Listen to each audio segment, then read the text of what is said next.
warahmatullahi wabarakatuh. Selamat siang, salam sejahtera buat kita sekalian. Pak Menteri dan seluruh jajarannya yang saya hormati. Yang pertama pada kesempatan ini tentu saya dari Sulawesi Tengah Pak, Dapil Sulawesi Tengah, daerah yang juga banyak mendapatkan perhatian dari Pak Menteri, karena daerah kami adalah daerah disaster yang akhir-akhir ini cukup banyak bencana yang terjadi di sana. Sejak 4 tahun yang lalu sampai juga pada hari ini masih terjadi bencana banjir yang alhamdulillah Pak Menteri biasa langsung ke lapangan untuk melakukan peninjauan. Ada beberapa hal Pak Menteri yang ingin kami sampaikan pada kesempatan ini sehubungan dengan evaluasi program tahun anggaran 2022 dan juga tahun 2023. Yang pertama, soal kondisi jalan negara Pak Menteri yang ada di Provinsi Sulawesi Tengah. Sulawesi Tengah ini adalah salah satu provinsi yang memiliki panjang jalan negara yang cukup panjang. Dan alhamdulillah kemarin sesuai dengan laporan dari Dinas PU Provinsi bahwa kondisi jalan ini hampir sebagian mantap Pak Menteri. Cuman dari hasil perjalanan saya selama saya melakukan reses pada masa sidang kemarin, masih ada beberapa ruas jalan yang memang masih sangat kecil Pak Menteri. Kami berharap bahwa mudah-mudahan ke depan akan terus dilakukan peningkatan, utamanya pelebaran jalan, sehingga jalan negara yang ada di Provinsi Sulawesi Tengah itu bisa lebih menampung ya, daya tampung kendaraan yang sudah mulai ramai juga di Sulawesi Tengah. Nah, yang kedua, ada satu hal juga yang ingin kami sampaikan pada kesempatan ini berkaitan dengan jalan tersebut. Pak Menteri mungkin masih ingat jalan yang setiap tahun, sudah sekian lama setiap tahun menelan anggaran yang cukup besar, yaitu jalan yang ada di Poros Tawaili Parigi, di Kebun Kopi. Itu jalan yang luar biasa menelan anggaran yang cukup besar. Jadi pada kesempatan ini mungkin saya hanya ingin mengingatkan kepada kita semua, sudah perlu dipikirkan untuk ada jalan alternatif. Ya. Pemerintah daerah Provinsi Sulawesi Tengah sudah menyiapkan perencanaan dan mudah-mudahan pada tahun kemarin sih sebetulnya sudah mendapat respon, tapi saya belum tahu apa penyebabnya sehingga program ini tidak bisa berjalan. Dan jalan Kebun Kopi ini setiap saat Pak Menteri sedimentasinya sangat besar di situ. Karena di sana ini jangankan air Pak, angin yang berhembus saja itu menimbulkan sedimen. Jadi ini juga yang perlu menjadi perhatian khusus. Nah selanjutnya yang kedua, kami juga berterima kasih soal pembangunan hunian tetap pasca bencana di Palu 4 tahun yang lalu. Tapi Pak Menteri, saya perlu juga menyampaikan bahwa masih banyak masyarakat hari ini yang terdampak, yang masih tinggal di hunian sementara. Ini tentu sangat prihatin bagi kita semua. Orang yang tinggal di hunian sementara itu masih ada Pak Menteri, ada di Kabupaten Donggala dan ada beberapa di Kota Palu. Bahkan 2 minggu kemarin itu sangat miris karena ada kurang lebih sekitar 20 kakak warga di Kota Palu itu terpaksa harus diusir ya, karena hunian sementara itu sudah tiba masa kontraknya dari pemilik tanah yang ada. Nah ini juga saya sangat berharap kiranya program yang sudah ada tadi ini bisa dipercepat sehingga masyarakat kita tidak ada lagi yang tinggal di huntara. Kasihan betul itu, huntara itu sangat-sangat tidak manusiawi sebetulnya, dan mereka bisa bertahan hidup sampai 4-5 tahun Pak Menteri. Ada beberapa persoalan Pak Menteri di sekitar huntara ini. Saya mendengar langsung. Yang pertama, kalau kemarin Bupati Sigi itu melaporkan bahwa sebetulnya hunian tetapnya sudah ada Pak Menteri. Tapi ada satu persyaratan, saya tidak tahu itu pada regulasi yang di kementerian atau regulasi yang sengaja disepakati ketika awal bencana. Jadi masyarakat yang berhak mendapatkan hunian tetap itu adalah masyarakat yang pada saat bencana berada di zona merah. Yang tidak berada di zona merah itu tidak berhak mendapatkan hunian tetap itu. Padahal tingkat kerusakan mereka yang berada di zona merah dengan yang tidak berada di zona merah itu hampir sama, Pak Menteri. Ini juga salah satu penyebab menurut Bupati sehingga tidak semua, masih banyak masyarakat kita yang belum bisa memasuki hunian tetap tersebut. Nah, itu beberapa hal. Oleh karena itu mohon kiranya kriteria ini bisa lebih diperlunak sehingga memudahkan masyarakat kita yang hampir saat ini belum mendapatkan tempat hunian tetapnya.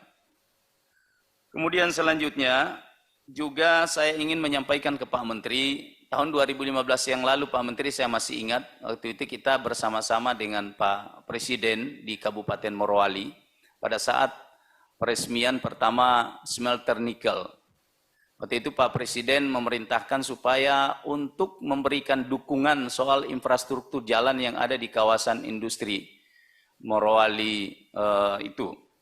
Nah, kami perlu melaporkan kepada Pak Menteri bahwa kondisi jalan hari ini ya yang ada di kurang lebih sekitar 8 km itu. Ketika jam 5 sore atau jam 6 pagi itu terjadi kemacetan yang luar biasa karena jalan yang sempit, kemudian karyawan sampai 70.000 melewati jalur yang sama. Saya ingin menyarankan pada kesempatan ini perlu dipikirkan apakah ini murni dilakukan oleh pemerintah atau juga kerjasama dengan perusahaan. Mungkin harus ada jalan alternatif, ya. Atau mungkin jalan bypass ya, yang bisa dibangun Pak. Karena itu juga pertama rawan, jalan nasional ini lebih banyak digunakan oleh perusahaan ketimbang oleh masyarakat. Nah ini yang ingin saya sampaikan supaya dipikirkan khusus. Karena ini saya mengalami ketika saya pulang kampung Pak Menteri, ini kemacetannya luar biasa. Bayangkan shift 35.000 keluar, 35.000 masuk, itu tabrakan itu luar biasa. Dan ini jalan negara yang digunakan. Nah, kemudian selanjutnya untuk program 2023 juga terkait dengan BSPS. Saya sependapat mungkin ada beberapa kendala, tapi sebenarnya bukan kendala besar Pak Menteri, ini hanya kendala kecil soal BSPS mengenai terkait dengan kriteria. Saya banyak mendapatkan keluhan-keluhan masyarakat karena mereka menganggap bahwa bantuan perumahan ini diperuntukkan bagi mereka masyarakat yang sangat miskin.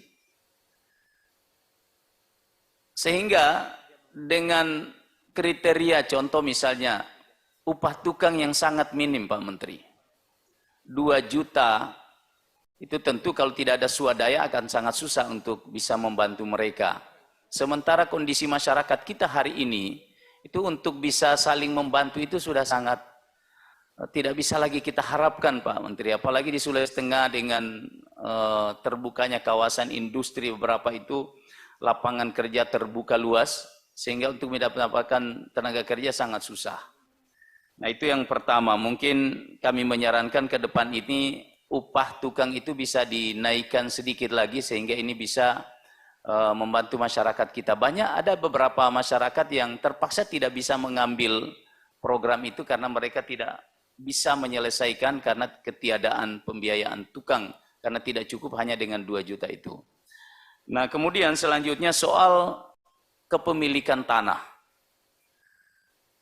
Kebanyakan masyarakat kita belum memiliki sertifikat, mereka hanya memiliki surat keterangan tanah, ya, itu pun surat SKT itu biasa juga sangat-sangat susah didapatkan di pemerintah desa. Padahal tanah ini adalah milik mereka.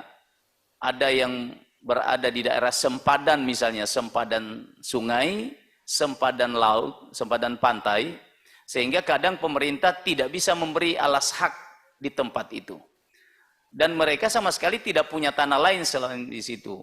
Nah ini kendalanya terpaksa mereka biasa tidak bisa dan terpaksa tidak ikut dalam peserta yang mendapatkan manfaat tersebut. Nah, ini beberapa hal Pak Menteri yang kami sampaikan, aspirasi dari Dapil, dan saya juga mendapatkan aspirasi langsung dari kepala daerah. Yang pertama dari Bupati Poso menyampaikan kepada saya bahwa Kabupaten Poso itu telah ditetapkan sebagai salah satu daerah penyangga kawasan pangan nasional.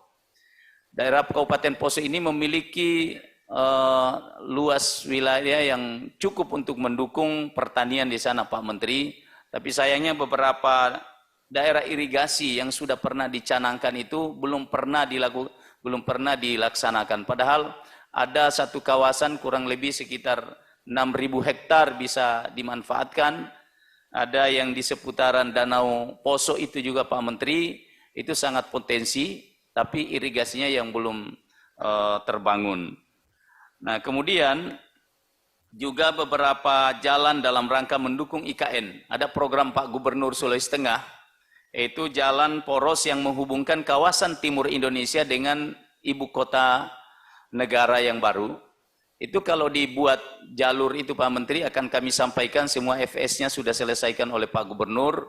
Insya Allah dokumennya akan kami serahkan langsung nanti bersama Pak Gubernur. Ini hanya penyampaian awal Pak Menteri, sehingga transportasi masyarakat nanti menuju ke IKN dari kawasan timur itu tidak terlalu jauh, tapi cukup kalau kita bisa membuka jalan ini, bisa akan memudahkan arus distribusi, logistik, kemudian juga arus transportasi penumpang dan sebagainya.